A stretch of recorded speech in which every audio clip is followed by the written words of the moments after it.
أهلا وسهلا. بتشتكي إن قلبك مش حاضر في رمضان؟ بتشتكي إن الفرحة مش موجودة علشان رمضان جه؟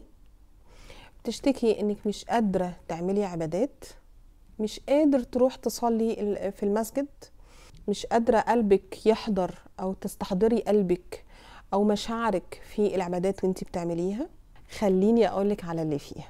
احنا رمضان جاي بنمر بظروف في البلاد كتيرة قوي صعبة علينا، وأحداث مليانة حزن ومليانة أسى. مش معنى إن رمضان جه معناها إن احنا نكون يعني مفعمين بالنشاط والحيوية والفرحة والبهجة علشان نقدر إن احنا نتعبد ونستقبل رمضان ونعمل كل اللي احنا المفروض نعمله. حتى العزومات ما بقاش لينا فيها نفس كده ولا حضور زي الرمضانات اللي فاتت.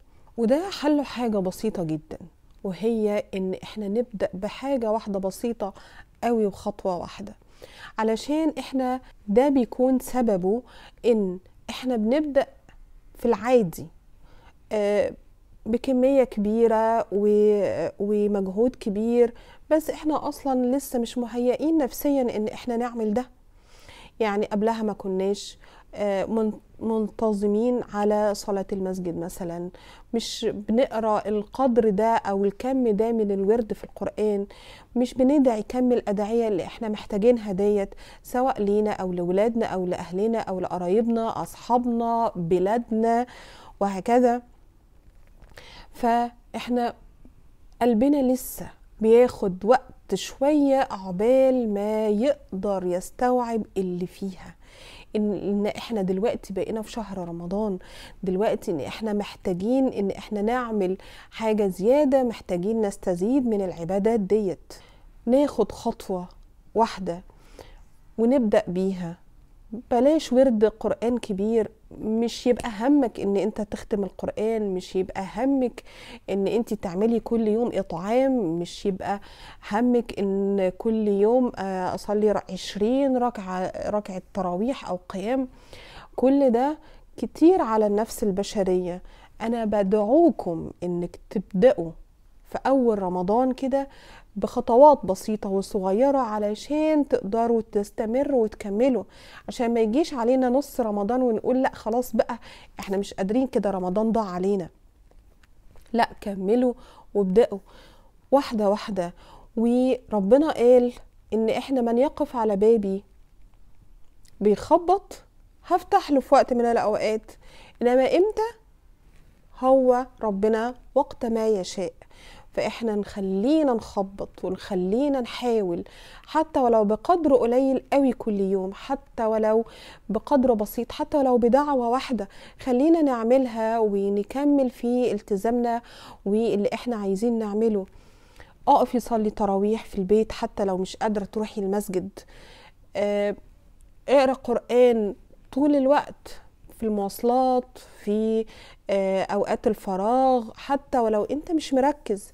السبحة دايما تبقى في ايديكم، يعني السبحة الالكترونية ديت موجودة بقت في كل مكان وفي كل حتة دلوقتي، كل المكتبات حتى ولو مش اسلامية. السبحة الالكترونية الصغيرة ديت خلوها على طول في صوابعكم وسبحوا، خلوا لسانكم رطب بذكر الله. ألا بذكر الله تطمئن القلوب. الذكر ليه سحر جامد قوي قوي قوي على الحالة النفسية وحالة القلب في استقبال اوقات العبادات او الرحمات وهكذا.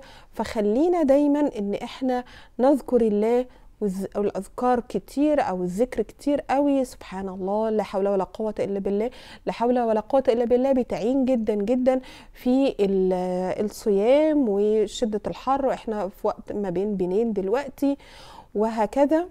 فحاولوا دايما انكم تخلوكم على الخطوة اللي انتوا بدأتوها.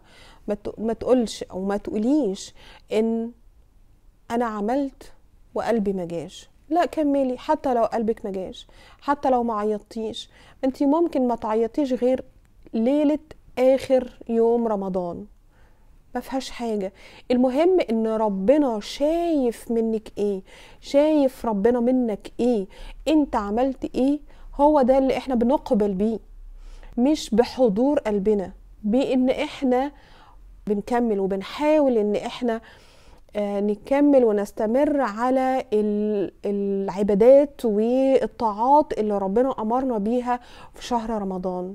حاولوا كتير وحاولوا جامد واستمروا وامسكوا نفسكم وحاطوا نفسكم بصحبة كده تساعدكم وتزقكم على المسجد، على القرآن، على التسبيح وهكذا. إن شاء الله هيبقى رمضان أجمل علينا وعليكم. كل عام وانتم بخير وبطيبين، وان شاء الله نكون كلنا من المقبولين المعتوقين من النيران. سلام.